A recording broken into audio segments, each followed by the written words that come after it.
Olá, seja bem-vindo a mais um Saúde em Pauta.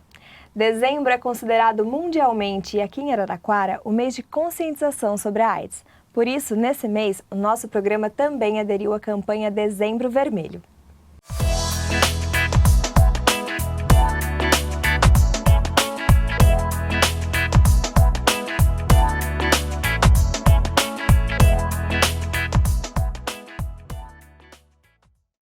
O nosso convidado é o professor e médico Rodolfo Telaroli. Ele é especialista em saúde coletiva e pública.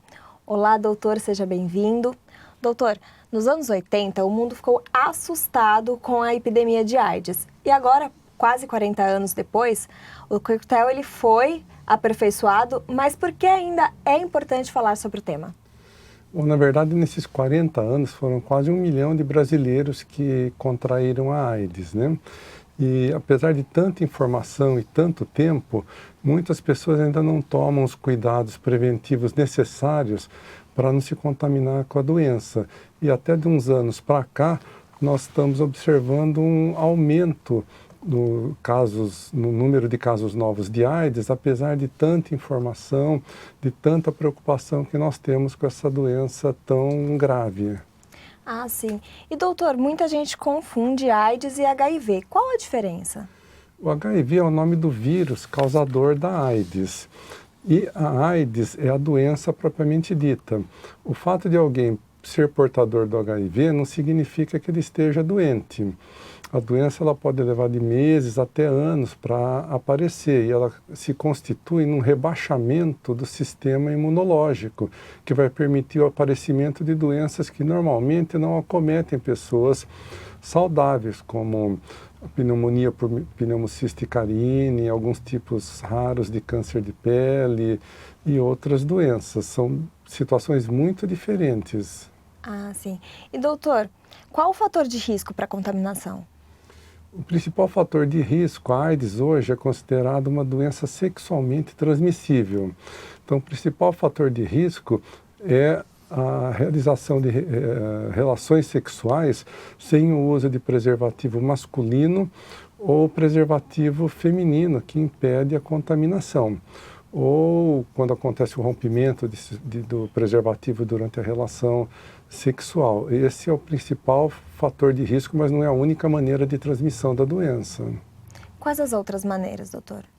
Nós temos a chamada transmissão vertical, pela qual uma gestante que não foi diagnosticada durante o pré-natal com a AIDS ou com a presença do HIV, passa para o seu bebê a doença, e isso é facilmente controlável quando existe a informação. O bebê é medicado durante algumas semanas e não vai contrair a AIDS da mãe. E a transmissão através de transfusões sanguíneas, que já não existe mais no Brasil, já que o sistema de sangue brasileiro é excelente, ele é muito seguro. E o compartilhamento de seringas por usuários de drogas ilícitas e injetáveis, que é uma modalidade muito rara de uso de drogas hoje no Brasil. Entendi. Doutor, no início, lá nos anos 80, se falava muito de grupo de risco. Isso ainda existe? Não, esse é um conceito errado, porque na verdade a AIDS não escolhe cor, não escolhe sexo, não escolhe gênero. Então qualquer indivíduo que tenha comportamentos de risco, como por exemplo manter relações sexuais sem o uso de preservativos, está sujeito a contrair a AIDS. O indivíduo que é HIV positivo ou que já tem a AIDS doença não traz um carimbo na testa dizendo tenho HIV ou sou portador da AIDS. Então, na verdade, o principal fator de risco são as relações sexuais inseguras. E, doutor, segundo dados do Ministério da Saúde, em 10 anos, o número de idosos com HIV aumentou 103%. O que pode justificar isso?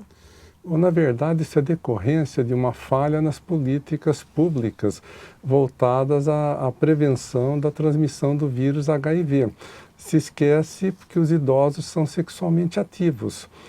Isso por conta da maior longevidade, as pessoas estão vivendo mais e melhor, com mais qualidade. Existe muito tabu a respeito do sexo na terceira idade e o advento dos medicamentos para disfunção erétil para os homens. Isso tornou os idosos mais ativos do ponto de vista sexual. E quem faz sexo sem prevenção, sem preservativo, está sujeito a contrair a AIDS. Então isso explica esse número assustador, esse aumento muito grande da AIDS nos idosos. Agora nós vamos para um breve intervalo, mas não saia daí, pois voltaremos logo.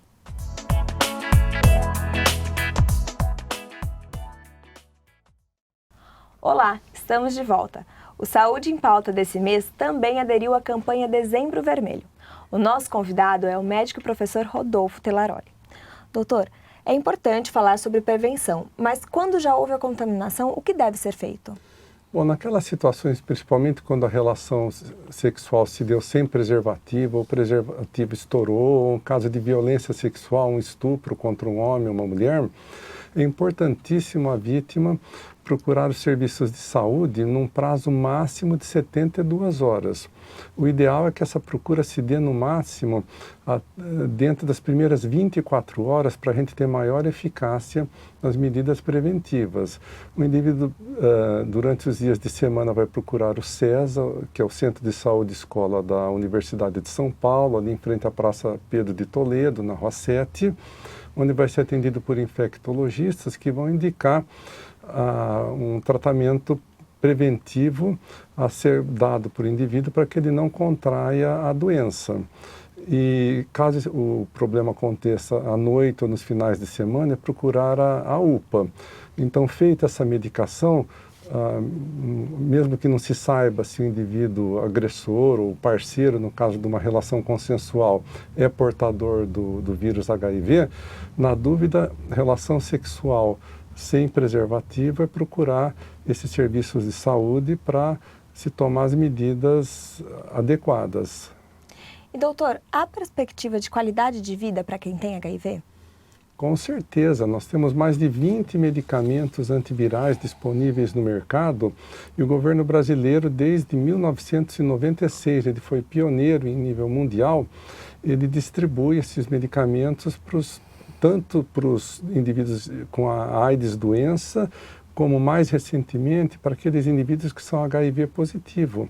Então basta o indivíduo tomar o medicamento todos os dias da sua vida, até o final da vida, que ele não vai desenvolver a doença e vai poder ter uma vida produtiva, trabalhar, vai zerar a presença do vírus no seu sangue, podendo, inclusive no caso de um relacionamento estável, se for desejo do indivíduo, manter relações sexuais sem o preservativo.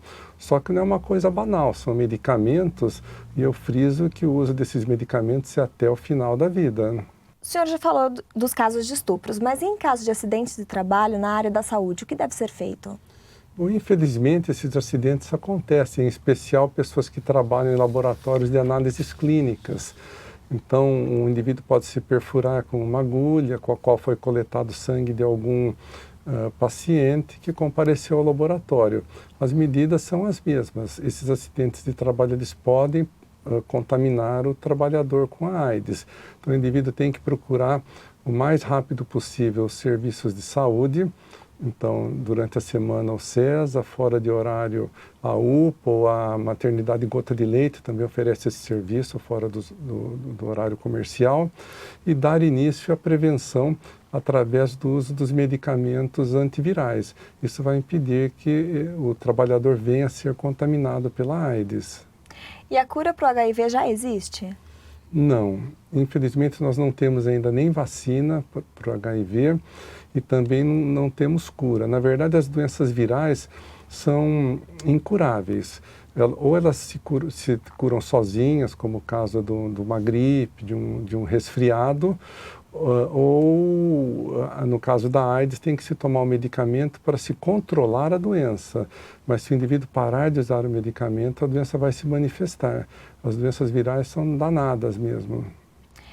E o que o senhor enfatizaria para essa campanha? Bom, em primeiro lugar, eu gostaria que fossem desfeitos alguns mitos envolvendo a transmissão da AIDS. Então, a AIDS hoje, basicamente, eu repito, é uma doença sexualmente transmissível. Então, ter contato físico, abraço, beijo, compartilhar a mesma cama, compartilhar alimentos. Isso não é uma maneira de se transmitir ou de se contaminar pela AIDS. A AIDS também não é transmitida através da picada de mosquitos. Isso daí não existe. E não existem tratamentos naturais alternativos capazes de controlar a doença ou de curá-la. Então nunca se deve abandonar o certo pelo incerto. Quem é portador do vírus HIV ou já desenvolveu a AIDS é tomar os medicamentos oferecidos pelo governo. E vida sexual sempre com segurança, com preservativo masculino ou feminino.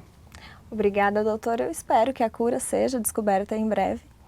E hoje eu me despeço do Saúde em Pauta, agradeço a companhia de vocês durante esses meses e quem fica à frente do programa é a nossa jornalista Lorena Campos. Até uma próxima!